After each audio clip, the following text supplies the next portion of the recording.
మళ్ళా శుక్రవారం దేవుడు మనకి అవకాశం ఇచ్చాడు. సజీవులంగా ఆరోగ్యాన్ని ఇచ్చి దేవుని సన్నిధానానికి ఒక రోజు అనారోగ్యం వచ్చింది, ప్రార్థన చేసుకుంటాం, తగ్గిపోతుంది కదా. తర్వాత మళ్ళీ రాకుండా ఉంటుందా? ఈ ప్రాణం పోయేంత వరకు అనారోగ్యాలు, సమస్యలు, ఇరుగులు, ఇబ్బందులు అనేవి అన్నీ కూడా కామన్ అన్నమాట. కానీ వాటిలో నుంచి కూడా మనం ప్రశాంతంగా ఉండాలన్నా, సంతోషంగా ఉండాలన్నా అది మనుషుల వల్ల మాత్రం అవ్వదు. మనకి ఎంతమంది సపోర్ట్ ఉన్నా, ఎన్ని డబ్బులున్నా, ఎంతమంది మనుషులు ఉన్నా కూడా మేము ఎందుకో మొన్న మధ్య ఒక మాట మాట్లాడుకుంటూ అదే ఏదో అంటారు కదా, అండబలం ఇంకేదో అర్ధబలం అండబలం. అర్ధబలం అంటే డబ్బులు, అండబలం ఈ రెండూ ఉన్నాయి. అర్ధ అంటే మనం ఏమనుకున్నాం, ఒకప్పుడు చెప్పుకున్నాం కదా డబ్బులు అని. అలా ఆ రెండింటిని కూడా కుదరదు, పోయే టైం వస్తాయి. అలాగే ఏదైనా సరే మరి దానికోసం ఎక్కువ మనం ప్రాకులాడాలా? ఇదైనా అసలు మనిషి జీవితము, ఈ కొద్ది జీవితమైనా మనకు ఉంది, దేవుడు మనకి ఇలాంటి జీవితాన్ని, కొద్ది జీవితాన్ని ఇచ్చాడా, లేకపోతే మనకి ఏదన్నా నిర్ణయించాడా అనేది ఎవరన్నా ఆలోచిస్తామండి? కుటుంబాల్లో వచ్చే సమస్యల కోసం ఆలోచిస్తామా? అసలు మనిషికి ఒక్కొక్కరికి చూస్తే మనం దారిలో చూస్తూ ఉంటాం కదా, ఒక ఫోటో పోతే ఇంకో ఫోటో పెడతా ఉంటున్నారు. ఇట్టే చూస్తున్నాం ఈ మధ్య. పుట్టినరోజుల ఫోటోలే, చచ్చిన రోజుల ఫోటోలే, పెళ్లి రోజు ఫోటోలు, ఏ ఫోటో ఏంటో అర్థం అవ్వదు. గబుక్కుని సడన్గా ఇలా చూస్తే తప్ప అర్థం అవ్వదు అనమాట. అట్లా మనము ఏ వయసు వాళ్ళని కూడా కాదు, ఒక వయసు పరిమితమయ్యి ఒక వయసు పరిమితంగా ఉండి చనిపోవటం కూడా కాదు. అలా జరుగుతున్న సమయాల్లో ఒకంత మనకి చిన్న జీవితమే కదా, ఏంటి దేవుడు ఇంత చిన్న జీవితాన్నే ఇస్తున్నాడు, ఈ చిన్న జీవితమేనా మనకి దక్కుదలా? అసలు మనది ఇదేనా, ఇంకేమి లేదా? ఇంత కష్టపడి సృష్టించేసి మన మానవునిగా శ్రేష్టమైన వాళ్ళగా మనల్ని భూలోకానికి పంపించి ఏంటి, ఒకళ్ళకి 20 ఏళ్ళు, ఒకళ్ళకి 40 ఏళ్ళు, ఒకళ్ళకి 50 ఏళ్ళు, 100 మించిన వాళ్ళు ఎవరు లేరు కదా, 100 ఇంటిలోపే కదా. ఇదేనా మరి ఇంత కష్టపడి చేసుకుంది? మనం ఏదో అంటాం కదా, ఏదైనా కష్టపడి చేసినప్పుడు దాన్ని చాలా ఆస్వాదిస్తాం కదా, చాలా రోజులు ఉండేటట్లుగా. లేకపోతే ఏదైనా సరే అట్లా ఎక్కువ ఖర్చు పెట్టుకున్నా, ఎక్కువ రోజులు మన్నాలని, అలాగే ఎక్కువ ఒక వస్తువు కొన్నా ఎక్కువ డబ్బులు పెట్టి, అది అవన్నీ ఇలా కామన్ కదా. మరి మన జీవితం ఎందుకు ఇలా అవుతుంది అని ఎప్పుడన్నా ఆలోచించామా? కదా, ఎప్పుడు ఆలోచించాం. కానీ కొద్దిపాటి అనారోగ్యం వస్తే ఏం చేస్తాము? దేవుడి సన్నిధానానికి వచ్చేస్తాము. కొద్ది సమస్య వచ్చినా దేవుడి సన్నిధికి వస్తాం, మంచిదే. ఎందుకంటే దేవుని సన్నిధిలోనే పరిష్కారం ఉంది. అందుకని పరిశుద్ధ గ్రంథంలో ఒక మాట ఉంటుంది, అధికారుల్ని ఆశ్రయించుట కన్నా, రాజుల్ని ఆశ్రయించుట కన్నా యెహోవాని ఆశ్రయించుట లేదు అని. అందుకని మనం మంచి నిర్ణయమే తీసుకున్నాం. ప్రపంచంలో క్రైస్తవులుగా అనబడిన వారు తీసుకునే విషయంలో మంచి నిర్ణయమే తీసుకున్నారు. కానీ తర్వాత కొనసాగించే విషయంలో చాలామంది రాంగ్లోనే ఉంటున్నారనమాట. అది విశ్వాసులే కాదు, దైవ సేవకులు కూడా అలాంటి. ఇప్పుడు ఇక్కడ ఉన్నాము మనము, ఇక్కడ ఎప్పుడైనా దెయ్యం పట్టిన వాళ్ళు అరుపులు కేకలు ఏర్పడ్డాయా? ఎవరన్నా మళ్ళా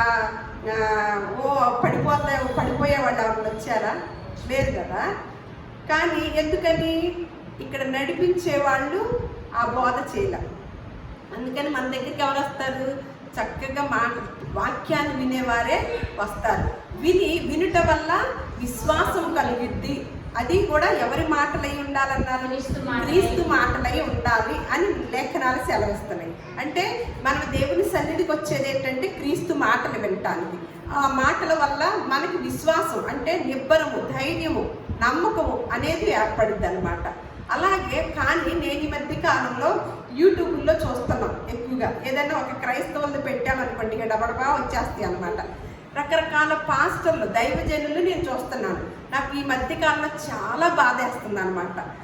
చూసినప్పుడల్లా దేవుడు ఇంత గొప్ప దేవుణ్ణి ఇంత తక్కువ చేసి, ఇంత హేళనగా, ఇంత ఎగతాళిగా, ఇప్పుడు వేరే వాళ్ళు చూసి చూశారనుకోండి, అబ్బో ఏంటి ఆ చర్చిల్లో ఆ గోల ఏంటి, ఆ పడిపోవడం ఏంటి, ఆ దెయ్యాలు ఏంటి, వాళ్ళేంటి, ఆ పాస్టర్లు ఏంటి, జబ్బులు వచ్చిన వాళ్ళందరినీ రమ్మంటున్నారు, అనవసరంగా ఎవరైనా చచ్చిపోయారనుకోండి కేసు పెట్టేస్తారు. అదంతా ఎవరి నామానికి అవమానం జరుగుతుంది? దేవుని నామానికి కదా. అవి కాదు కదా, ఇప్పుడే అనుకున్నాం కదా, ఎలాగైనా సరే ఏ వయసైనా మరణం అనేది అందరికీ ప్రాప్తించిద్ది అని ఉంది కదా. అలాంటప్పుడు ఈ కొద్ది సమయాల్లో, ఈ కొద్ది జీవితంలో ఈ దైవ సేవకులు కూడా ఏమి బోధ చేయాలండి? చాలా మందిని, ఈ మనుషులకు కూడా ఎవరు కావాలి? అలాంటి వారే కావాలన్నమాట. ఈ నమ్మిన వారు కూడా బైబిల్ గ్రంథాన్ని పరిశీలించరు. ఏదో ఒక అవసరత కొరకు వస్తాము, వచ్చిన తర్వాత దానితోనే నిలిచిపోతామా, దాని ఆ ఆలోచనలతోనే ఉండిపోతామా, ఇంకొక అవసరం వచ్చినప్పుడు మళ్ళీ ప్రార్థన చేసుకోవడం, ఇంకొక అవసరం వచ్చినప్పుడు ప్రార్థన చేసుకోవడంలో ఉంటామా? కానీ నమ్మి స్థిరపడ్డాక వాక్యాన్ని పరిశీలన చేస్తామా? నమ్మి స్థిరపడ్డాక వాక్య పరిశీలన చేసేవారు, పరిశుద్ధ గ్రంథాన్ని పరిశీలన చేసేవారు ఎక్కువ మంది ఉంటున్నారా, తక్కువ మంది ఉంటారా? తక్కువ మంది ఉండబట్టే కదా అలాంటి మందిరాలకి నిండిపోతున్నారు. వేల మంది వెళుతున్నారనమాట. ఈ మధ్య కాలంలో మా తేజ అంటాడు, అమ్మా నువ్వు పేర్లు పెట్టి కూడా చెప్పమ్మా వీడియోలో, ఎందుకమ్మా ఇంత బాధేస్తుంది కదా, వాళ్ళంటే పేర్లు అనవసరం నాన్న, అందరికీ తెలుసు, కానీ వాళ్ళకి ఆలోచన శక్తి లేదు. ఎక్కడంటే మళ్ళీ అందుకని గొర్రెలు అంటారనమాట. ఎక్కడికంటే అక్కడికి నమ్మేస్తాం, మనుషులు నమ్మి వెళ్ళిపోతూ ఉంటారు. ఏంటంటే ఈ మధ్యకాలంలో 4-5 పాస్టర్లు అనమాట పేర్లు పెట్టి వచ్చిన వారిలో ఎర్ర చున్నీ వేసుకుంది, నల్ల చున్నీ వేసుకుంది అని ఇలా చున్నీలు చెప్తూ, నా అక్షరము, రా అక్షరము అని, దేవుడికి పూర్తి పేరు తెలీదా? నా అని చెప్తాడా? ఎర్ర చున్నీ నల్ల చున్నీ అని చెప్తాడా? నాకు కనపడతలేదు, మీరు అక్కడ చాటుగా ఉన్నట్టున్నారు, ఇక్కడికి తీసుకురండి అని వాళ్ళ యొక్క ఏజెంట్లు పంపించడం, వాళ్ళని తీసుకొచ్చేసి ఒక్కొక్కళ్ళు తీసుకొచ్చి స్టేజీ మీద, పెద్ద స్టేజీ ఉంటుంది, అందరూ పడిపోతున్నారు, అందరూ పడేస్తున్నారు, వాళ్ళని అరిచేస్తున్నారు. సరే ఒకళ్ళు పట్టుకొని ఉంటారు, ఇద్దరు ఎవరో ఒకళ్ళు ఉంటారు కదా ఏజెంట్లు, వాళ్ళు పట్టుకున్నప్పుడు నువ్వెక్కడి నుంచి వచ్చావు అంటే, నేను పలానా చోట నుంచి అంటది. ఎందుకు వచ్చావు? ఈ అమ్మాయిని ఏదో చెయ్యాలని అంటది, లేకపోతే ఈయన కుటుంబాన్ని నాశనం చేయాలంటది. ఎందుకు? వెళ్ళిపో, పలానా ఊరు చెప్పిద్ది. ఈయన అడుగుతాడు అన్ని ప్రశ్నలు అనమాట. యేసుక్రీస్తు వారు ఎప్పుడన్నా అలా ప్రశ్నలు వేశారా దెయ్యంతో? ఏమన్నా అనేవారు ఎక్కువగా. ఇలాగే ఏ ఊరి నుంచి వచ్చావు, ఎందుకు వచ్చావు, ఏం చేయడానికి వచ్చావు, అలాంటి అద్భుతాలు కూడా ఎవరిని చేయమన్నాడు? ఒకసారి మీకు కూడా తెలీదా? కొంతమంది ఉన్నారు కదా, చాలామంది కొత్త వాళ్ళు ఉన్నారు. మన అదృష్టం ఏంటంటే నూతనంగా తెలుసుకున్న వాళ్ళు కూడా మంచి ఆధ్యాత్మికమైన ఆలోచనతో వచ్చేవారు మన దగ్గరికి. వాక్యాన్ని వినాలి అనే వాళ్ళు ఒకళ్ళిద్దరు నలుగురైనా సరే అలా గుడ్డెత్తి చేలో పడ్డట్టు వెళ్ళేవాళ్ళు రారా మన దగ్గరికి. అందుకు నాకు దేవుడికే మహిమ కలుగును గాక. దేవుడిచ్చిన యొక్క గొప్ప కృపను బట్టి ఆ కుటుంబాలను దేవుడు దీవించిందా. యేసు ప్రభు వారు ఎవరిని స్వస్థత చేసిన, ఎవరు ఆయన దగ్గరికి వెళ్ళి ఆయన చెంగు ముట్టినా చాలు అనే విశ్వాసంతో వెళతారో వారిని ఎవరిని ముట్టినప్పటికీ, ఎవరిని స్వస్థపరిచినప్పటికీ నీ విశ్వాసమే నిన్ను స్వస్థపరిచింది.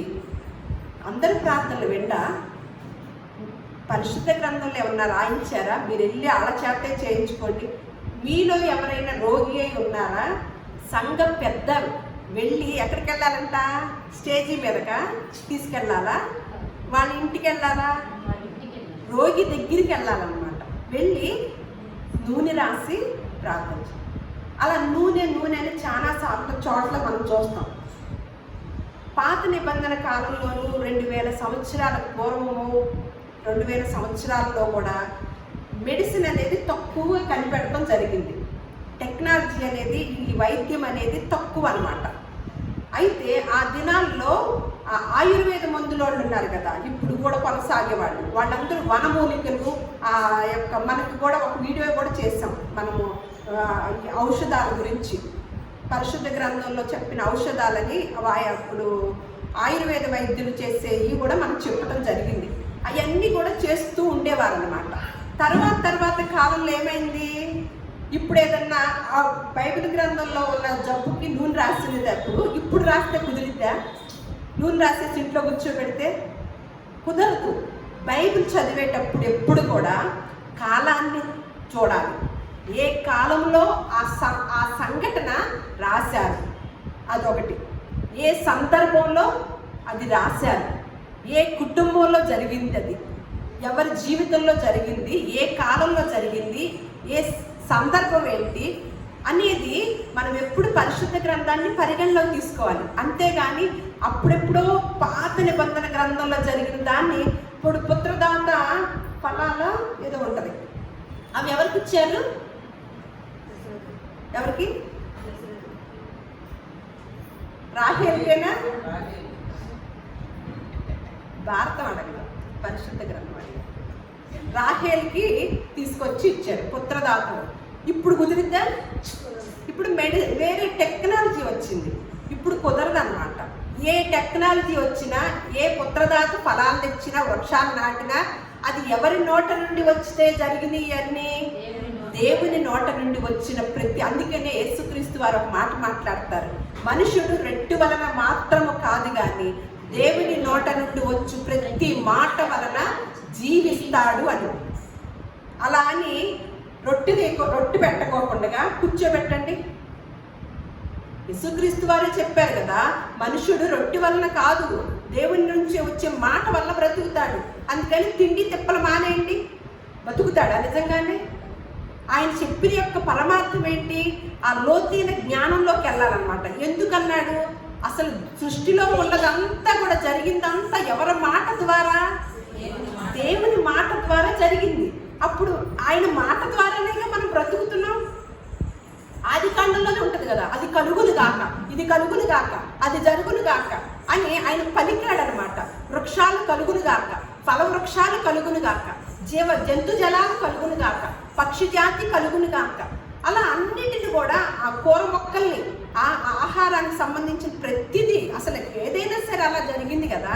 అందుకని ఆయన అలా ఎరిగిన వాడే. అందుకనే వాళ్ళకి ఒక మాట ఉంటుంది, ప్రపంచములు దేవుని మాట వలన నిర్మాణమైనవి అని మన హెబ్రీయులకు రాసిన పత్రికలో ఉంటుంది. అలా జరుగుతున్నప్పుడు మనము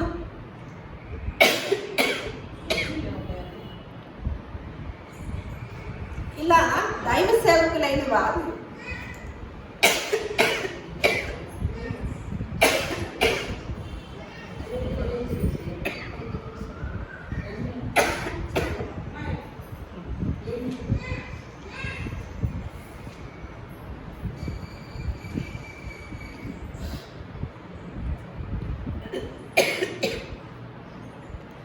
మరి వీళ్ళందరూ కూడా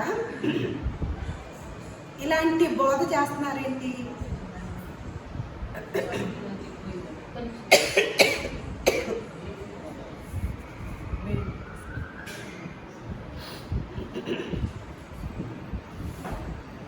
కొన్ని చోట్ల చూద్దాం, 2-3 చోట్ల చూద్దాము. యేసుక్రీస్తు వారి కాలంలో మార్కు సువార్త 5వ అధ్యాయము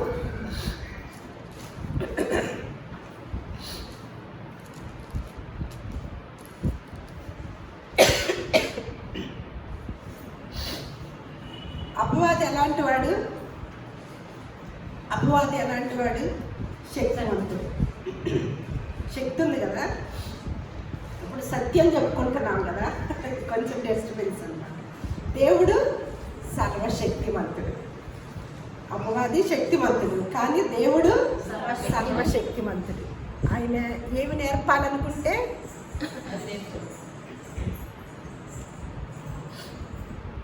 5వ అధ్యాయము చూడండి, 25 చూడండి. 12 ఏళ్ల నుండి రక్తస్రావ రోగం కలిగిన ఒక స్త్రీ ఉండేది. ఆమె అనేక వైద్యుల చేత ఎన్నో తిప్పలు పడి తనకు కలిగినదంతయు వ్యాయామం చేసుకుని ఎంత మాత్రము ఒక నిమిషం అండి, ఇది కొంచెం దగ్గరికి చదువుతాను. ఆ కార్యం చేసిన ఆమెను కనుగొనమని ఆయన చుట్టూ చూచిను. అప్పుడు ఆ స్త్రీ తనకు జరిగిన ఎరిగి భయపడి వణుకుచూ వచ్చి ఆయన ఎదుట సాగిలపడి తన సంగతి అంతయు ఆయనతో చెప్పిన. అందుకు ఆయన, కుమారి, నీ విశ్వాసము నిన్ను స్వస్థపరిచెను, సమాధాన గలదానివై పొమ్ము, నీ బాధ నివారణ అయి నీకు స్వస్థత కలుగుగాక అని ఆమెతో చెప్పినమాట. అలాగే ఇంకో చోట చూద్దాం. మత్తయి సువార్త 10వ అధ్యాయం కూడా చూడండి. ఈయన చేసిన యొక్క స్వస్థతలు అనమాట. 10వ అధ్యాయము 1వ వచనం చూడండి. ఆయన 12 మంది శిష్యులను పిలిచి అపవిత్రాత్మలను వెళ్ళగొట్టుటకును ప్రతి విధమైన రోగమును ప్రతి విధమైన వ్యాధిని స్వస్థపరచుటకును వారికి అధికారం ఇచ్చారు. ఆ 12 మంది ఆగండి, ఒక్కసారి ఆగండి. ఎవరికి ఇచ్చారు అధికారము? ఒకసారి అందులో శిష్యులకి. సుమిత్ర మైక్, అందులో ఒక మైక్. 12 మంది శిష్యులకి. ఎవరికి ఇచ్చారండి? 12 మంది శిష్యులకి. 12 మంది శిష్యులకి వాళ్ళ పేర్లు కూడా ఇక్కడ రాశారు. అదే మళ్ళా ఒకసారి దీని వివరణకు తెలుసుకునే లోపు మళ్ళా 11వ అధ్యాయం కూడా చూడండి. మత్తయి 11:20 వచ్చిన చూద్దాము. పిమ్మట ఏ పట్టణములలో ఆయన విస్తారమైన అద్భుతములు చేసెనో ఆ పట్టణంలో వారు మారు మనసు పొందకపోవడం వలన ఆయన వారినిట్లు గద్దింపసాగాను.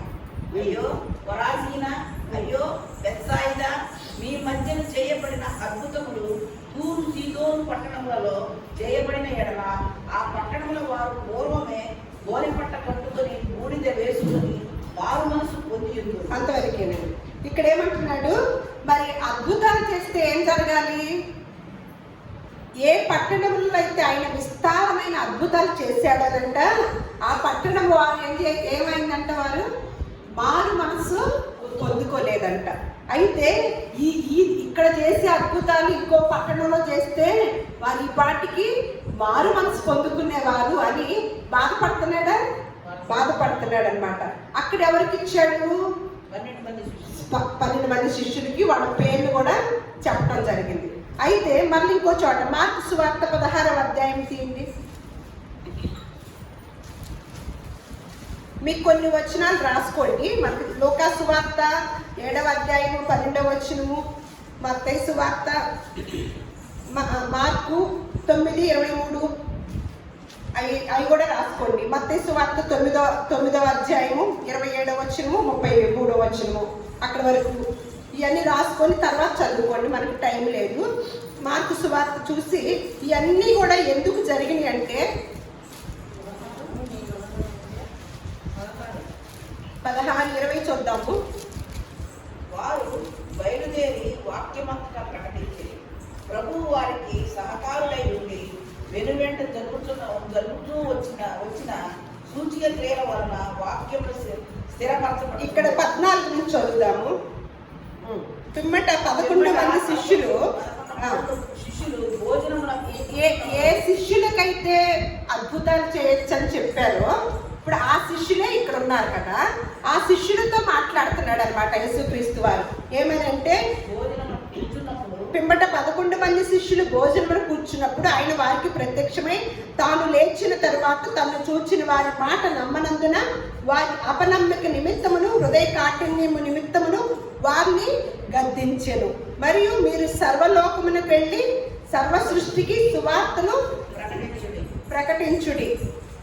నమ్మి బాప్తిసం పొందిన వారు రక్షింపబడుదురు, నమ్మని వానికి అని ఎవరైతే నమ్ముతారో ఇది చెప్పాక నమ్మిన వారి వలనంట ఈ సూచక క్రియలు కనపడతాయి అని దీన్ని పట్టుకొని ఇప్పుడు వాళ్ళు తయారయ్యారనమాట. ఇప్పుడు వాళ్ళకి చేతికి పామునిస్తే, మంచి విషం ఉన్న పామునిస్తే ఏమన్నా కరవకుండా ఉంటుందా? ఏమేమి పట్టుకోవచ్చు అంటే వీళ్ళు ఈ సూచక క్రియలు కనబడును. ఏవనగా నా నామమున దెయ్యములు ఎల్లగొట్టుదురు, క్రొత్త భాషలు మాట్లాడుదురు, పాములను ఎత్తి పట్టుకుందురు, మరణకరమైనదేది తాగినది వారికి హాని చేయదు. ఎవరికండి ఇవన్నీ కూడా ఇచ్చింది అధికారం? ఇలాంటివి అందరికీ ఇస్తానని చెప్పాడా? శిష్యులకేనా? శిష్యులకి. ఇది కూడా ఎందుకు ఇచ్చారు? తర్వాత వచ్చిన 20వ వచనంలో చూద్దాం. వారు బయలుదేరి వాక్యం అంతటా ప్రకటించిరి. ప్రభు వారికి సహకారుడై ఉండి వెనువెంట జరుగుచూ వచ్చిన సూచక క్రియల వలన వాక్యమును స్థిరపరచుచుండెను. ఎందుకంట 2 అని ఉంది కదా, జరుగుచూ వచ్చిన, వెంబడించుచుండిన వారికి అంటే జరుగుచూ వచ్చిన దగ్గర 2 అని వేస్తుంది కదా. ఏంటి? వారు బయలుదేరి వాక్యం అంతటా ప్రకటించిరి. ప్రభు వారికి సహకారుడై ఉండి వెనువెంట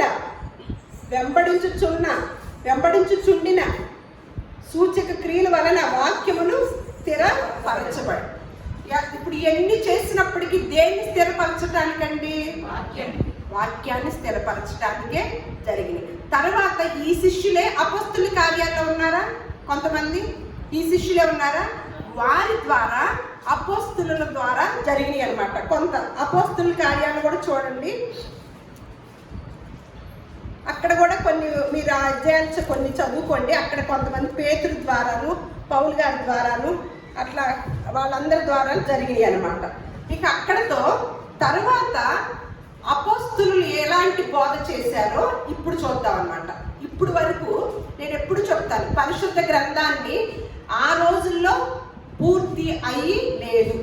పూర్తి చేసి ఈ గ్రంథాన్ని చేతులు ఎవరూ పెట్టలేదు. ఆ దినాల్లో యేసుక్రీస్తు వారు ఉన్న కాలం వరకు, అపోస్తులు ఉన్నంత వరకు కూడా అవన్నీ జరుగుతూ వచ్చిన తర్వాత గ్రంథంగా చేతిలో పూర్తి చేసి ఆ గ్రంథంగా మనకి అచ్చు యంత్రం కనుక్కున్న తర్వాతే ఇది అచ్చు ఎత్తించడం జరిగిందనమాట. ఇప్పుడు మనకి పూర్తి డీటెయిల్స్ వచ్చేసినాయి. ఇప్పుడు ఏమన్నా అవసరమా? మళ్ళా అప్పుడు జరిగినాయి ఇప్పుడు జరుగుతాయా? ఇప్పుడు కూడా ఎవరిని కాస్త కుంటిగా ఉన్నవాళ్ళు స్టేజ్ మీదకి ఎక్కిస్తారు. శాంతం పుట్టుకతోనే గుడ్డివాడు, కళ్ళు తెప్పించాలండి అని తీసుకొచ్చారనుకోండి స్టేజ్ మీద, పుట్టుకతోనే గుడ్డివాడు. అది ఎంత అద్భుతంగా ఉంటుంది. చూపు వస్తే ఎంత ఆశ్చర్యంగా ఉంటుంది. ఆ ఊరంతా ఆశ్చర్యపోతారా? వీడు పుట్టుక నుంచి గుడ్డివాడండి. అప్పుడు ఏం కలగాలి? మారు మనసు కలగాలి, నమ్మిక కలగాలి. ఎంత తతంగాలు ఉంటాయి, ఇక ఆశ్చర్యపోతాం కదా. మరి అలాంటి వాళ్ళు స్టేజ్ ఎక్కిస్తున్నారా? లేదు కదా. మరి నా పిల్లలు పుడతారని అరటి పళ్ళు ఇస్తున్నారంట, పుత్రదాత ఫలాలంట. అవి అరటి పళ్ళు అయితే పుత్రదాత వృక్ష ఫలాలు ఎలా అవుతాయి? కాదు కదా. అట్లా ఏది పడితే అది చేస్తున్నారు. వినేవాళ్ళు కూడా ఎంతమంది ఉంటున్నారు తెలుసండి? మందిరాలు చాలక వేరే ఊళ్ళు వచ్చి పెద్ద పెద్ద హాళ్ళు తీసుకొని ఏం చేస్తున్నారు? అద్దెకి తీసుకొని పెట్టుకొని చేస్తున్నారు. వీళ్ళందరూ ఎక్కడెక్కడ ఊర్లు వాళ్ళందరూ కూడా వెళుతున్నారు. వెళ్ళి ఏం చేయాలి? ఏం చేస్తున్నారు? పేర్లు పెట్టి పిలిస్తే స్టేజ్ మీదకి రావటము, ఈ దైవ సేవకులు చెప్పటము, వారిని నా అంటము, లేకపోతే ఇంకొక పేరు అంటము. ఒక 1000 మందిలో రమ అనే పేరు ఉంటుందా? 1000 మందిలో ఇప్పుడు అందరికి సమస్యలు ఉంటాయా? ఏమంటున్నారు తెలుసా? ఈ ఒక యవనస్తురాలు గురించి, నీకు ఉద్యోగం లేదని బాధపడుతున్నావా? నీకు దేవుడు ఉద్యోగం ఇచ్చేసాడంట. ఇంకెందుకు చంద్రబాబు నాయుడు గారు ఎందుకు ఈ మధ్యకాలంలో వీళ్ళ దగ్గరికి వెళ్ళొచ్చుగా, 3 ఉద్యోగాలు వచ్చేస్తాయిగా. మీకు 2 కోట్ల అప్పు ఉందా? అప్పు తీరిపోయింది. అప్పులో అందరూ అక్కడికి వెళ్తే పోద్ది. అప్పు తీరిపోయిందని మాట అనేస్తే ఎలా? 2 కోట్లు తీసుకొచ్చి ఇచ్చేస్తే దేవుడు ఇచ్చేసాడు, అలా దించేశాడు 2 కోట్లు అని. అప్పు ఎలా తీరిపోద్ది? ఒక మాట ఉంటుంది యేసుక్రీస్తు వారు, నమ్ముట మీ వలనైతే నమ్మువాటికి సమస్తము సాధ్యం.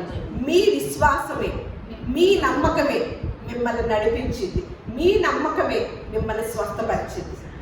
ఇది రాసుంది. కానీ ఎక్కడికో వెళితే ఎలా జరుగుతుంది? మనకు విశ్వాసం లేకుండా, మనం నమ్మకోకుండా స్వస్థతలు ఉంటాయి, జరగవని అంటున్నా, జరుగుతాయి. కానీ ఎలా జరుగుతాయి? మనం ప్రార్థన చేసుకున్నా జరుగుతాయి.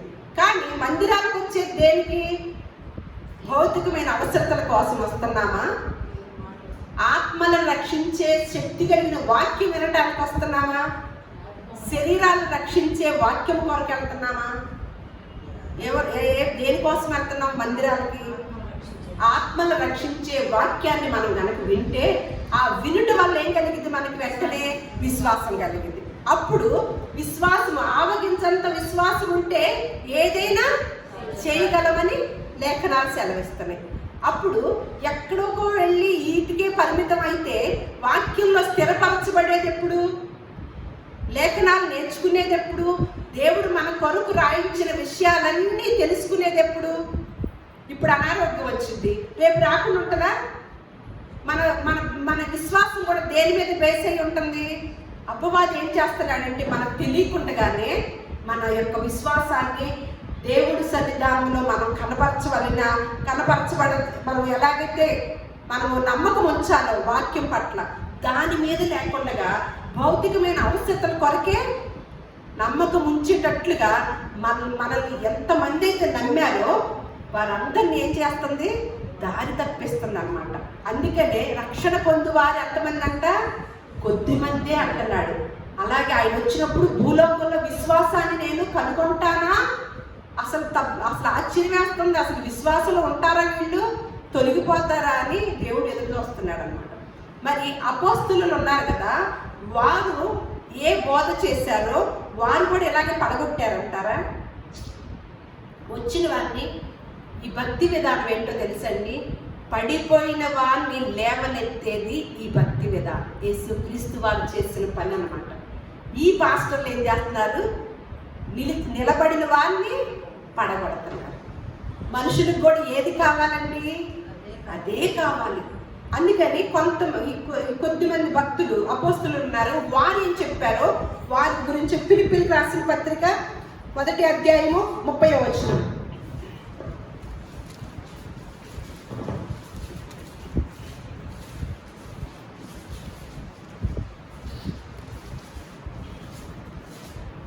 క్రీస్తునందు విశ్వాసం ఉంచుట మాత్రమే కాక ఆయన పక్షమున శ్రమపడుటయు ఆయన పక్షమున మీకు అనుగ్రహం. ఆయన పక్షమున మనకేం అనుగ్రహింపబడిందండి చెప్పండి? దీవెన పడతామా? స్వస్థపడతామా? ఆశీర్వాదం పడతామా? అపోస్తుల బోధ అన్నమాట.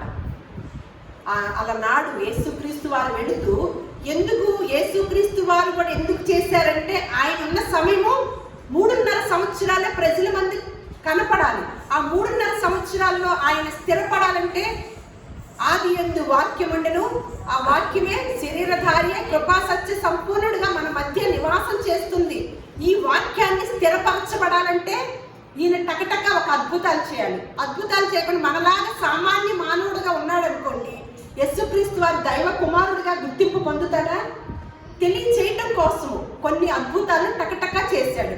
మరి ఈ వాక్యాన్ని స్థిరపరచాలంటే ఆయనకి ఎంతమంది శిష్యులు ఉన్నారు? ప్రపంచం ఎంత ఉంటే 12 మంది. ప్రపంచ జనాభా ఎంత? కోట్ల మంది. కానీ ఎంతమంది ఎందుకున్నారు? 12 మంది. ఈ 12 మంది ఈ ప్రపంచంలో వాక్యాన్ని స్థిరపరచాలంటే వీళ్ళు కూడా ఏం చేయాలి?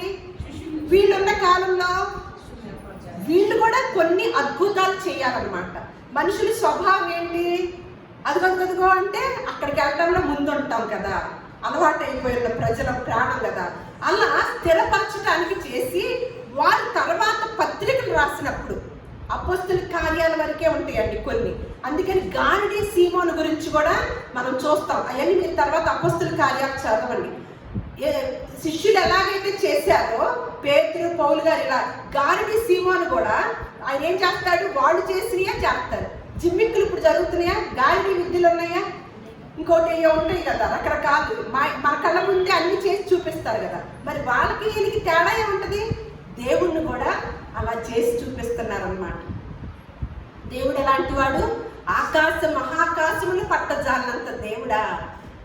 ఇట్లాంటి చిన్న చిన్న పేర్లు ఇవన్నీ చిన్న చిన్న రోగాలకు తగ్గించడానికి దిగొచ్చేస్తాడు. ఇదా తగ్గిస్తాడు. ఎవరి నమ్మకాన్ని బట్టి జరుగుతుంది అనమాట. అయితే ఇక్కడ ఏమంటున్నారు? తర్వాత నుంచి కూడా పత్రికల్లో అపోస్తులు రాసిన బోధ అంతా చూద్దాం. వారు చేసిన బోధని చూద్దాం అనమాట. ఏమంటున్నాడు? క్రీస్తునందు మీకు విశ్వాసం ఉంచడమే కాదు, మీరు క్రీస్తునందు ఇప్పుడు వరకు మీరు విశ్వాసం ఉంచారా? దాంతో సరిపెట్టుకుంటే కాదు. ఏంటంట? ఆయన పక్షమున ఏం చేయాలంట? శ్రమ పడటయు ఇంకేమి రాయడం. మరలా ఏమంటున్నాడు? ఆయన పక్షమున మీకు అనుగ్రహించబడింది. మరలా యాకోబు రాసిన పత్రిక 5వ అధ్యాయం 10వ వచనం. తొందరగానే ముగిస్తాను.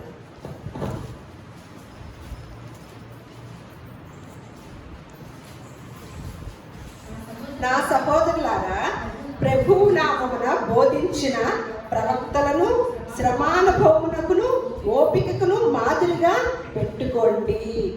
ఎవరిని మాదిరిగా పెట్టుకోవాలంట? శ్రమ అనుభవాన్ని. అంటే శ్రమ వచ్చినప్పుడే అనుభవం వచ్చింది. శ్రమానుభవాన్ని ఎవరెవరు ఆ శ్రమానుభవాన్ని? మన ముందు మన పూర్వీకులు ప్రవక్తలు ఉన్నారు కదా, వాళ్ళ యొక్క నామములో బోధించిన ప్రవక్తలను, శ్రమానుభవాన్ని, ఓపికని మనం ఏం చేయాలంట? దేన్ని మాదిరిగా పెట్టుకోవాలంట? ఈ రెండింటిని. మనం దేన్ని మాదిరిగా పెట్టుకుంటున్నారు? ప్రపంచ క్రైస్తవులు ఎవరిని మాదిరిగా పెట్టుకుంటున్నారండి? మరి వీళ్ళు చెప్పొచ్చు కదా, మీరు పలానా చోటుకి వెళ్తే స్వస్థత వచ్చేసింది, మీకు పలానా చోట వెళ్తే అప్పులు తీరిపోతాయి, మీకు పలానా చోటుకి వెళ్తే ఉద్యోగాలు వచ్చేస్తాయి అని చెప్పొచ్చు కదా. వీళ్ళు ఆ బోధ బోధిస్తున్నారా? చూడండి, అపొస్తలుల బోధ చూసి మళ్ళీ యేసుక్రీస్తు వారి బోధ కూడా చూద్దాం. క్రీస్తు మళ్ళీ 2వ తిమోతికి రాసిన పత్రిక 3వ అధ్యాయము 12వ వచనం. మీరు తీసుకుంటా ఉండండి, నేను చదివేస్తాను. క్రీస్తు యేసునందు సద్భక్తితో బ్రతుకను ఉద్దేశించు వారందరూ కూడా హింస పొందుదురంట. ఆశీర్వాదం పొందుతారా? సద్భక్తితో అంటే మంచి ఉద్దేశంతో, మంచి భక్తితో. మంచి భక్తి చేస్తే ఏమవుతారంటే వాళ్ళకి ఏం కలిగింది? హింస కలిగింది. మంచి ఉద్దేశంతో నిజమైన భక్తిని చేస్తే హ్యాపీగా 4 అంతస్తుల్లో ఉంటారనుకున్నారా? హింస కలిగింది.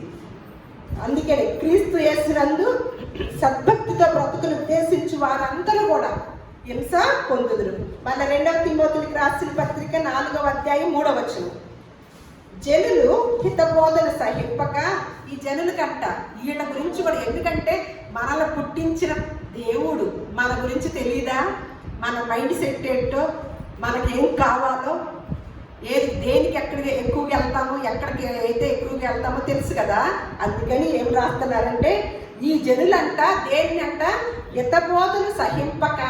అంటే ఆరోగ్యకరమైన బోధ అని ఉంటుంది అనమాట బైబిల్ గ్రంథంలో. ఒక అక్షరం వేసి కింద ఉంటుంది. హితబోధ అంటే ఆరోగ్యకరమైన బోధ అంట. వీళ్ళకి ఏం కలుగుతుందంట? సహించట్లేదంట, జీర్ణించుకోలేకపోతున్నారు. మంచి బోధ. మంచి బోధ ఎలా ఉంటుంది? మీరు మారండి, మీరు క్రమశిక్షణగా ఉండండి, జాగ్రత్తగా ఉండండి, ఈ మాట అబద్ధం ఆడకూడదు, దొంగతనం చేయకూడదు, ఇతరుల్ని ఇబ్బంది పెట్టకూడదు. ఇవన్నీ ఎవరి బోధ? యేసుక్రీస్తు వారి బోధ. ఈ ఆరోగ్యకరమైన బోధ. ఈ లోకంలో ఉన్నంతసేపు క్రమశిక్షణగా ఉండాలి, ఎవరిని మోసం చేయకూడదు, ఇదంతా కూడా ఆరోగ్యకరమే. ఇలాంటి చెప్తుంటే ఏం జరుగుతుందంట? జీర్ణించుకోలేకపోతారంట, సహించలేరంట. మంచి మాటలు చెప్పిన వాళ్ళు సహిస్తామా మనం?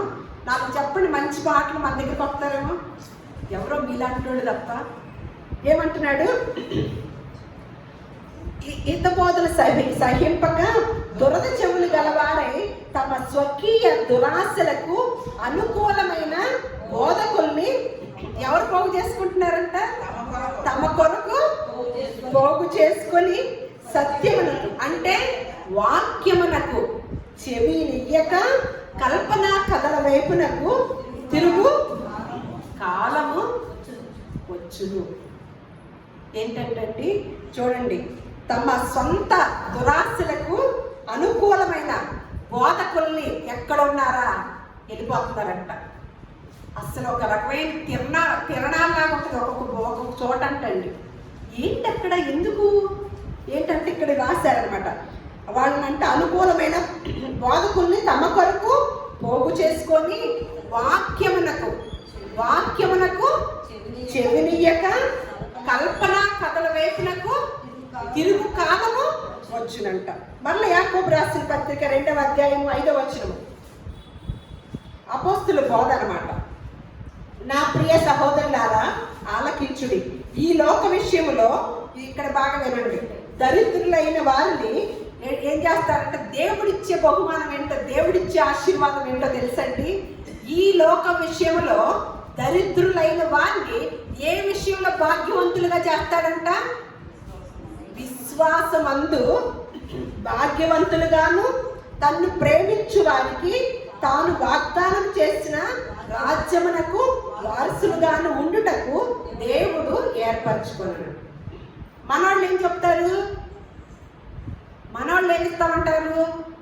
ఈయనిచ్చేదేంటి? మీరు దరిద్రుల వెంటనే రేపే ధనవంతులు అవుతారు రండి. ఈయనేమంటున్నాడు? మీరు దరిద్రులే ఈ లోక విషయంలో, కానీ మిమ్మల్ని మీ దరిద్రం తీరు కానీ విశ్వాస విషయంలో ఏం చేస్తాడంట? భాగ్యవంతులుగా చేస్తాడంట. అస్సలైనది ఇస్తాడంట మనకి. ఇక్కడ ఉన్న ధనవంతులకి అస్సలైనది ఉండదండి. అసలైనది ఏంటి? స్వర్గం. ఏం చేస్తాడంటే మనల్ని ఆయన వాగ్దానం చేసినట్లుగానే, తాను వాగ్దానం చేసినట్లుగా రాజ్యమునకు, నిత్య రాజ్యమునకు వారసులుగా ఉండుటకు దేవుడు ఏర్పడ్డాడు. అయితే అలాగే అపోస్తులు ఏం చేశారు? తర్వాత అపోస్తుల కార్యములు 14వ అధ్యాయం 22వ వచనం చూద్దాం.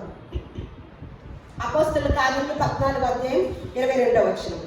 శిష్యుల మనస్సులను దృఢపరిచి, ఎప్పుడు దృఢపరిచారండి? ఎప్పుడు దృఢపరిచారు? ఎవరు దృఢపరిచింది? అది ఎవరు? త్వరగా చెప్పాలి మీరు. మీకు ప్రశ్న ఇది. ఎవరు దృఢపరిచారు శిష్యులని? ఎవరు అక్కడ? త్వరగా, నేను చెప్పకుండా చెప్పాను. ఏం జరిగాక దృఢపరిచాడు? చెప్పరు, చదివితేనే కదా. కానీ మీరు చాలా మంచివాళ్ళు. ఆ మంచిని ఇంకా పొదిలి పెట్టండి. ఎందుకంటే చాలా మంది కల్పన కథల వైపు, వాక్యానికి చెవినివ్వక పొలోమంట వెళ్ళేవాళ్ళు చాలా మంది ఉన్నారు. వాళ్ళలో మన కుటుంబం లేదు. అందుని బట్టి నేను చాలా సంతోషిస్తూ దేవుని స్తుతిస్తున్నాను. మీ మనస్తత్వాన్ని బట్టి, మీకున్న ఆసక్తిని బట్టి. అందుకనే ఎప్పుడు దృఢపరిచాడంట? ఉంచాడు. ఎప్పుడు? తన సిచ్యువేషన్లో ఏం జరిగితే. 19వ వచనం చూద్దాము. అంతియోకు నుండి, ఈకో నుండి యూదులు వచ్చి జన సమూహములను తమ పక్షముగా చేసుకొని పౌలు మీద రాళ్ళు రువ్వి అతడు చనిపోయినని అనుకొని పట్టణం వెలుపలకి అతన్ని ఈడ్చిరి. అయితే శిష్యులు అతని చుట్టూ నిలిచి ఉండగా అతడు లేచి పట్టణంలో ప్రవేశించి మరునాడు బర్నబాతో కూడా దెర్బేకు బయలుదేరిపోయిను. ఎప్పుడంట? ఏమైపోయాడని అనుకుంటున్నారంట కొట్టినోళ్ళు? చచ్చిపోయింది. అంత దెబ్బలు తిన్నోడు ఎక్కడ ఉండాలి? పౌలు గారు ఎక్కడ ఉండాలి? ఎందుకు కొట్టారు? మన ఆయన ఏం చేయలేదండి. అది కూడా మన కొత్త వాళ్ళకి తెలియాలి కదా. ఇలాగే దేవుని మాట, యేసుక్రీస్తు వారి మాటలు చెప్తున్నాడండి పౌలు గారు. ఆ కాలంలో మంచి మాటలు చెప్తే ఏం చేశారు? అంతకులు ఏమన్నా కొట్టరు, వాళ్ళు ఏమన్నా చక్కగా రోడ్ల మీద తిరుగుతూ ఉంటారు. వాళ్ళకేం శిక్షలు వేయదు. మంచి మాటలు చెప్పేవారు సమాజంలో నచ్చుతారా? చర్చిలు అంటే ఇష్టపడతారా? క్రైస్తవ్యం అంటే ఇష్టపడతారా? పౌలు గారు చేసిన తప్పేమీ లేదు, వాళ్ళు కొట్టి చంపటానికి. ఇలాగే బోధ చేస్తా ఉన్నాడంట. అప్పుడు ఏం చేశారు? రాళ్ళతో కొట్టేసి ఇక చచ్చిపోయాడు అనుకొని వెళ్ళిపోయారంట. మరి టక్కులు లేచినోడు నీరసంతో బెడ్ మీద ఉండాలి కదా, హాస్పిటల్లో జాయిన్ అయిపోవాలి కదా. వెంటనే ఏం చేశాడంట? బయలుదేరిపోయి వారు ఆ పట్టణంలో సువార్త ప్రకటించి అనేకులను శిష్యులుగా చేసిన తరువాత లుస్త్రకును, ఇకనోయికును, అంతియోకులకు తిరిగి వచ్చి ఇప్పుడు చెప్తున్నాడంట, శిష్యుల మనస్సులను దృఢపరిచి విశ్వాసమందు నిలకడగా ఉండవలననియు అనేక శ్రమలను అనుభవించి మనము దేవుని రాజ్యములో ప్రవేశింపవలనని వారిని హెచ్చరించి. మామూలు బతిమలాడా? ఎలాంటి వాడు? దెబ్బలు తిన్నవాడు. ఏం చేస్తున్నాడు? మళ్ళా నాకెందుకు వచ్చిందిలే బాబు, నన్ను చంపిన దిక్కు లేదు, మళ్ళీ నా మాటలు వింటి వీళ్ళ కూడా చంపుతారేమో అందరినీ అని ఇంట్లో దాక్కోవాలి కదా. ఏం చేస్తున్నాడు? ఇదే కాదు, మనము అనేక శ్రమలు అనుభవించి ఎక్కడ చేయాలంట? దేవుని రాజ్యానికి. అనేక ఆశీర్వాదాలు పొంది మనం దేవుని రాజ్యానికి వెళ్ళాలా? అనేక శ్రమలు పొంది ఎక్కడికి వెళ్ళాలంట? దేవుని రాజ్యం. పౌలు మనకు మాదిరికరం కాదా? పేతురు గారు మాదిరికరం కాదా? మరి ఎవరిని తీసుకుంటున్నాం మాదిరికరము? ఎవరిని తీసుకుంటున్నాము? అపోస్తుల బోధ ఎలా ఉంది కదా, మరి ఏముంటది, ఏమనిపించింది? అందుకని పాత నిబంధన గ్రంథానికి యేసుక్రీస్తు వారి బోధకి వ్యత్యాసం చూద్దాం అన్నమాట. పాత నిబంధన బోధ ఏమన్నా తీసుకొస్తున్నారు, ఇప్పుడు యేసుక్రీస్తు వారి బోధ కష్టంగా ఉంటుందో, పాత నిబంధన బోధ కష్టంగా ఉంటుందో ఒకసారి చూద్దాం. నేను వ్యత్యాసం మీరు రాసుకుంటారో ఏం చేస్తారో చూద్దాం. పాత ధర్మశాస్త్రంలో ఏముందో నేను చెప్తున్నాను. దశమ భాగం ఇస్తే సరిపోతుంది. పాత ధర్మశాస్త్రంలో మనం అందరం కూడా దశమ భాగం ఇస్తే ఇంకేం అక్కర్లా, సరిపోతుంది. యేసుక్రీస్తు వారి బోధలో మనకున్నదంతా ఇచ్చేయాలి. పాత ధర్మశాస్త్రంలో పెళ్లి చేసుకొని భార్యతో సుఖపడి పిల్లలకని హాయిగా ఉండాలి. ఎక్కడ ఇది? పాత ధర్మశాస్త్రంలో. యేసుక్రీస్తు వారి బోధ అవసరమైతే దేవుని కొరకు పెళ్ళైనా మానుకోవాలి, ఉన్న సంపాదన అంతా దేవుని కొరకు త్యాగం చేయాలి. యేసు బోధలో వ్యత్యాసము, పాత ధర్మశాస్త్రంలో ఉన్న విధానం చూద్దామన్నమాట. అది పాత నిబంధనలో అన్నమాట. వ్యభిచరించకూడదు, చూసి ఆనందించవచ్చు. ఎప్పుడు? పాత ధర్మశాస్త్రంలో వ్యభిచరింపకూడదు ఆజ్ఞ, అంతే. చూసేసామనుకో, చూస్తుంటే ఎవరు పెద్దగా లెక్కలో వేసుకోరు, పెద్దగా పట్టించుకోరు. మనం కూడా అంతే. ఇప్పుడు ఎవరు మనం ఇష్టం వచ్చినట్టు చూసుకోవచ్చు. గమనించే వాళ్ళు ఉంటారా? వ్యభిచారం అయితే చెయ్యం, కానీ కోపం చూపులు చూస్తాము, మోహపు చూపులు చూస్తాము, కుళ్ళు చూపులు చూస్తాము. ఎవరు స్కానింగ్ చేయరు కదా. కానీ దానికి వివరణ ఇచ్చారనమాట యేసుక్రీస్తు వారు. ఏమంటున్నారు? చూపులే పాపం అంట. వ్యభిచారం కాదు, అసలు చూపులే పాపం. ఒకవేళ చూస్తే నీ కుడి కన్ను నిన్ను అభ్యంతరపరిచిన ఎడలా ఆ కన్నుని ఏం చేయమన్నాడు? ఇది యేసు బోధ. యేసుక్రీస్తు వారి బోధ ఏమన్నది? కుడి కన్ను నిన్ను, ఒకవేళ కుడి కన్ను ఎడమ కన్ను అభ్యంతరం చేస్తుంది అనుకో, నువ్వు చూడొద్దంటే చూస్తుంది అనుకో, తీసి పడేయమన్నాడు. ఎవరు చేస్తామండి? ఈ బోధ ఎక్కడన్నా ఉందండి ప్రపంచంలో? తీసి పడే. ఎందుకంటే ఆ కుడి కన్ను ద్వారా, ఆ ఒక్క కన్ను ద్వారా ఈ దేహం అంతా కూడా నరకంలోకి వెళ్ళిద్దని. ఈ దేహం అంతా చెడిపోకూడదంటే ఏ అవయవం అయితే నిన్ను అభ్యంతరం చేస్తుందో, ఏ అవయవం అయితే నిన్ను చెడు దానిలోకి నడిపిస్తుందో దాన్ని అప్పుడే గుర్తించి తీసిపడే, నరికేసేసే అని చెప్తున్నారనమాట యేసుక్రీస్తు వారి బోధ. అలాగే మన యేసుక్రీస్తు వారి పాత నిబంధన ధర్మశాస్త్రం ఆశీర్వాదం పేరిట శరీర సంబంధమైన ఎన్నో మేలులు అనుభవించవచ్చు అన్నమాట. కానీ యేసుక్రీస్తు వారి బోధ సమస్తమును విడిచి దేవుణ్ణి వెంబడించాలి. ఏం చేయాలి? సమస్తమును విడిచి దేవుణ్ణి వెంబడించాలి.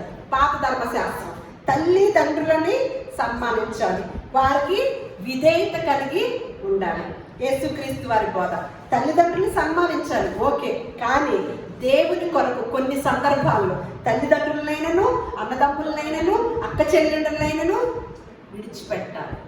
యేసుక్రీస్తు వారి బోధ.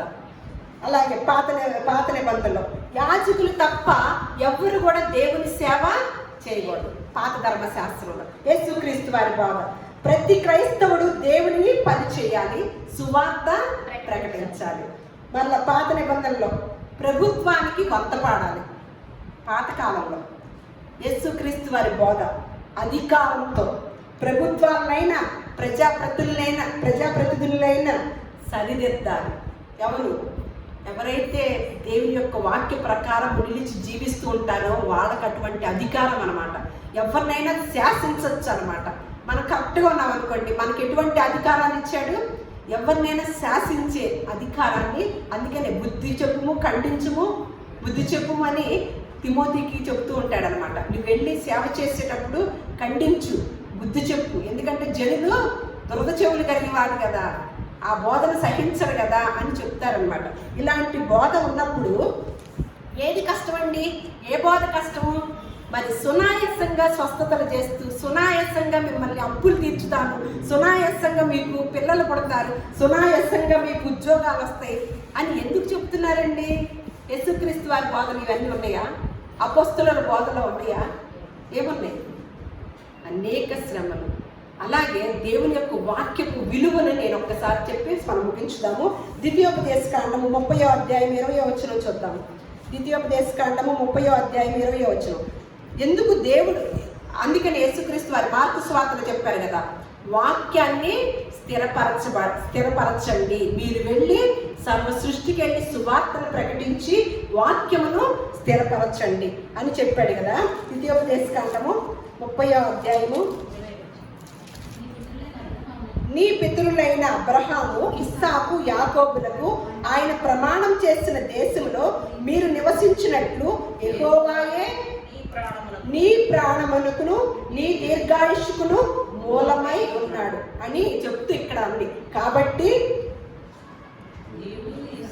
నీవును నీ సంతానమును బ్రతుకుచు నీ ప్రాణములకు మూలమైన నీ దేవుడైన యెహోవాను ప్రేమించి ఆయన వాక్యమును విని ఆయనను హత్తుకొనున్నట్లు జీవమును కోరుకోండి. ఇది కోరుకోండి. ఎవరిని హత్తుకోవాలంట? ఎవరిని హత్తుకోవాలి? ఎవరిని హత్తుకోవడం తెలుసు మనకి? దేన్ని పడితే దాన్ని హత్తుకోవడం తెలుసు. కానీ ఎవరిని? నీ దేవుడైన యెహోవాను ప్రేమించి ఆయన వాక్యమును విని ఆయనను హత్తుకొన్నట్లు మీరు ఏం కోరుకుంటారో తెలుసా? దేవుని సన్నిధికి వెళ్తే జీవమునే కోరుకోండి, ఇంకేమీ కోరుకోకండి. ఇదే విధానాన్ని దావీదు గారు అన్నమాట 119వ కీర్తన చూద్దాం, చూసి ముగించుకుందాం. వాక్యములో ఉన్న శక్తిని అన్నమాట, వాక్యపు విలువను తెలుసుకోవటం. మనం స్వస్థతల వైపు వెళ్ళటం లేదు. స్వస్థత జరిగింది కంపల్సరిగా. ఎప్పుడంటే తర్వాత చెప్తాను. కీర్తన 119వ కీర్తన 72, 73. వేల కొలది వెండి బంగారు నాణెముల కంటే నీవిచ్చిన ధర్మశాస్త్రము మనకేం మేలు? మన వాళ్ళకి ఏం మేలు? 2 కోట్ల అప్పు ఉందా? రండి తీర్చేస్తాం. మీకు ఉద్యోగాలు లేవా? ఇప్పించేస్తాం. ఈ దావీదు గారికి ఏం కావాలంట? ఏది వద్దంటున్నాడు? వేల కొలది. మళ్ళా ఏమంటున్నాడు? వేల కొలది వెండి బంగారు నాణెముల కంటే నీవిచ్చిన ధర్మశాస్త్రము నాకు మేలు. నీ చేతులు నన్ను నిర్మించి నాకు రూపు ఏర్పరచును. నేను నీ ఆజ్ఞలను నేర్చుకున్నట్లు నాకు బుద్ధి దయచేయము. నీ వాక్యము మీద నేను ఆశ పెట్టుకొని ఉన్నాను. మనం దేని మీద ఆశ పెట్టుకుంటామండి? దేని మీద? ఇప్పుడున్న దైవ సేవకులు కూడా దేని మీద ఆశ పెట్టుకుంటున్నారు? దేని మీద ఆశ పెట్టుకుంటున్నారు? దావీదు గారు దేని మీద పెట్టుకున్నాడంట? నీ వాక్యము మీద నేను ఆశ పెట్టుకొని ఉన్నాను అంటున్నాడు. ఇది ఒక్కసారి ఈ దైవ సేవకులందరికీ కూడా ఇట్ట ఉన్న వాళ్ళు అట్ట వెళ్ళిపోతున్నారు కదా, బాగా ధనవంతులైపోయి బాగా వేరే రూట్లోకి వెళ్ళి సంపాదించేస్తున్నారు కదా. వాళ్ళ గురించి ఏమనంటే తిమోతికి రాసిన పత్రిక 1వ పత్రిక, మరి వీళ్ళు ఏమన్నా ఆశీర్వాదాలు ఇస్తామంటారు. ధనము డబ్బు అన్ని సమస్యలు తీరిపోదు. కానీ దేవుడు ధనం ఉన్న ధనం అయితే ఎంత ఇబ్బందో చెప్తున్నాడు అనమాట. 10వ వచనం. ఎందుకనగా ధనాపేక్ష సమస్తమైన కీడులకు మూలము. కొందరు దానిని ఆశించి విశ్వాసము నుండి తొలగిపోయి నానా బాధలతో తమ్మును తామే పొడుచుకున్నారు. ఎవరు ఎప్పుడు ఏముంటే పొడుచుకుంటారు? డబ్బులేని వాళ్ళు హ్యాపీగా ఉంటారా? ప్రశాంతంగా ఉండొచ్చా? ఆస్తి ఎక్కువైన ఏడనంట దాన్ని భక్షించి వారు కూడా ఎక్కువ అవుతారంటండి. నిజమేనా? అట్లాంటివి ఉన్నాయా? ఆస్తి ఎక్కువైంది అనుకో అందరి కళ్ళు ఆస్తుల మీదే, వాటి మీదే ఉంటుంది. కానీ ధనం ఏమి లేదనుకోండి హ్యాపీగా ఉండొచ్చు అనమాట. ఏమని? విశ్వాసము నుండి కూడా తొలగిపోయి నానా బాధలతో తమ్మును తామే పొడుచుకున్నారు. ఇప్పుడు చెప్తున్నాడు, దైవజనుడా నీవైతే వీటిని విసర్జించి నీతిని, భక్తిని, విశ్వాసమును, ప్రేమను, ఓర్పును, సాత్వికమును సంపాదించుకొనుటకు ప్రయాసపడము. విశ్వాస సంబంధమైన మంచి పోరాడము. నిత్య జీవమును చేపట్టుము, దాన్ని పొందుటకు నీవు పిలువబడి అనేక సాక్షుల ఎదుట మంచి ఒప్పుకుంటివి. దేనికోసం పిలువబడ్డాడు?